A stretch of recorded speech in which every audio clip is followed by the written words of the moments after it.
Ecco perché voi avete una grande occasione, spiegare a tutti quelli che vengono spaventati, che vi diranno fino all'ultimo minuto: ma dove si va senza una maggioranza? Questa città è talmente in emergenza, è talmente sull'orlo del fallimento, che bisogna intervenire esattamente come si fa nelle grandi aziende quando è prossimo il fallimento. Si cacciano gli amministratori subito, la proprietà si finisce, decidono insieme di cacciare gli amministratori che hanno portato quell'azienda in quelle pessime condizioni. Si chiama un manager, si chiama dall'esterno, si dice: queste sono le condizioni per salvare l'azienda, vai, ti controlliamo, dacci un tempo, salva l'azienda e vediamo cosa sei capace di fare. Questo è quello che succederà in questa città se voi avete il coraggio di votare liberamente domenica e lunedì. Se voi votate liberamente e succede questa operazione fantastica, sapete quali sono le conseguenze?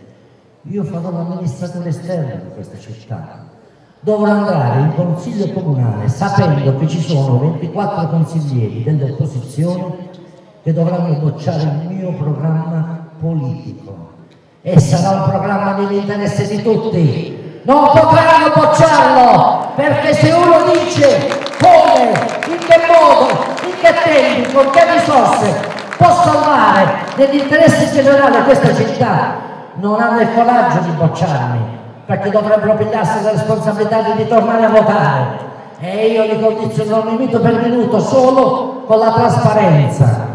Nominerò una giunta fatta di persone leali, competenti, non condizionabili, non al libro paga dei partiti, e questi assessori che voi vedete in faccia e li potrete apprezzare saranno le sentinelle nei confronti dei dirigenti del comune che devono far funzionare la macchina, e ci sono dirigenti capaci che la sanno far funzionare, hanno bisogno solo delle direttive. E poi cosa farà questa giunta? La normalissima amministrazione. Qualunque delibera, qualunque atto che va nell'interesse della città e che deve avere un confronto democratico, ogni 15 giorni in consiglio comunale tutti i consiglieri si devono prendere la responsabilità di votare a favore o contro, non dare una vera e lasciando a questi i comodi loro per approvare ciò che gli conviene e ciò che non gli conviene. E questa è la trasparenza, è questa la buona amministrazione, la buona politica, è questo quello che hanno raccontato qui, chiedendolo a voi anche gli altri candidati sindaci. Volevano la trasparenza, siamo pronti a dargliela. Volevano punti del loro programma, io sono pronto a riconoscere i punti salienti e qualificanti del loro programma.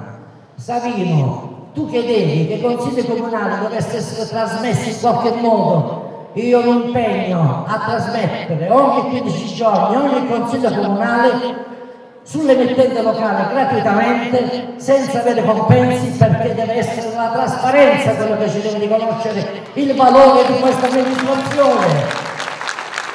Non gli concederemo nulla, non faremo accordi sotto banco, il partito del mattone non andrà avanti, è finita la speculazione, solo le cose che vanno nell'interesse di tutti.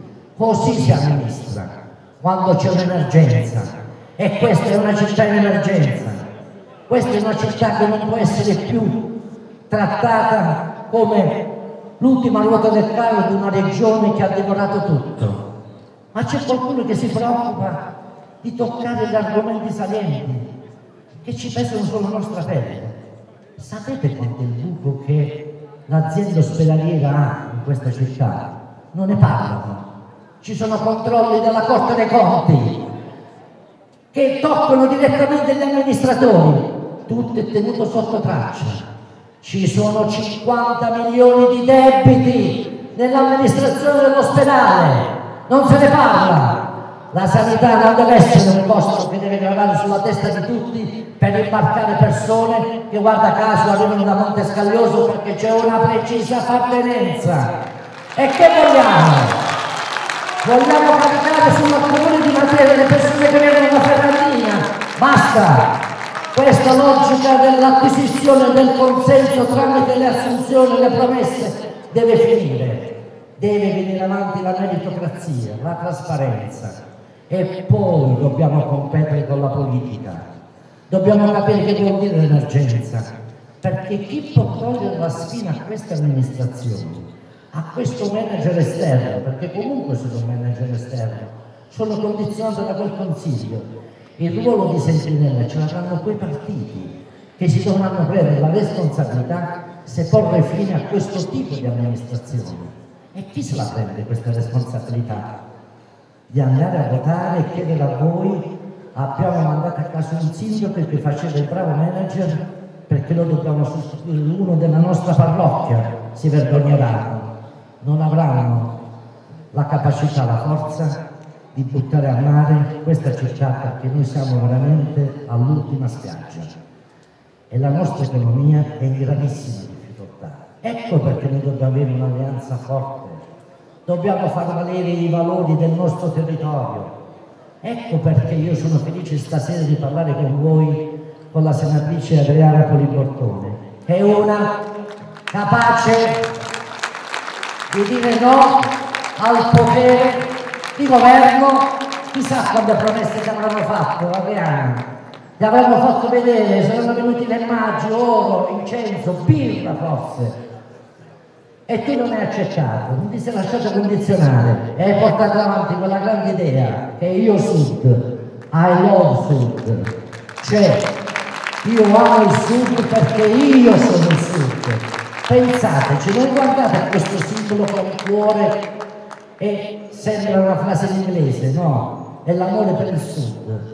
È su questo che noi dobbiamo radicare la nostra appartenenza e il nostro orgoglio. È questa la via politica a cui noi dobbiamo dare uno sbocco. È questa la logica che ci deve permettere di dire a tutti quanti i nostri potenziali alleati, a Ciccia Scarciolla, a Mimmo Genti, ma anche a Saverio Cito, che è stato martoriato in questa campagna elettorale, lo hanno candidato a sindaco e lo hanno fatto votare. Ma vi sembra una cosa normale che un partito che è collegato al governo esce fuori con una percentuale ridicola? Non esiste questa percentuale in nessuna provincia italiana e noi dobbiamo accontentarci di avere un candidato ex sindaco, anche nostro ex candidato sindaco, che viene compulsato dal centrodestra, viene candidato e non viene fatto votare.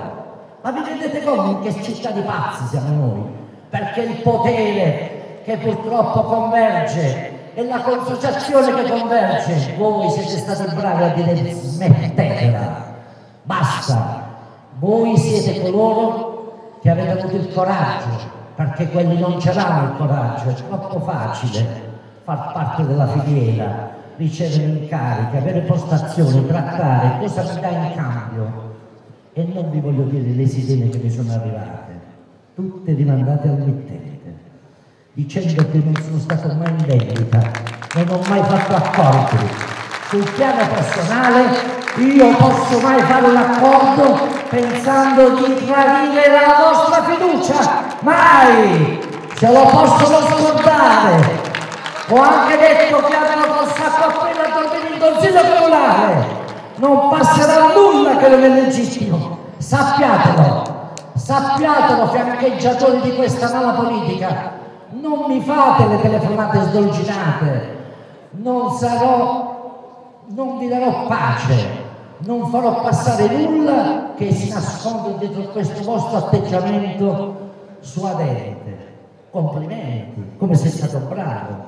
Ora mi raccomando, fai una buona opposizione, sii propositivo, certo, sarò propositivo nei confronti dei deboli, nei confronti di coloro che non usano il potere per il potere.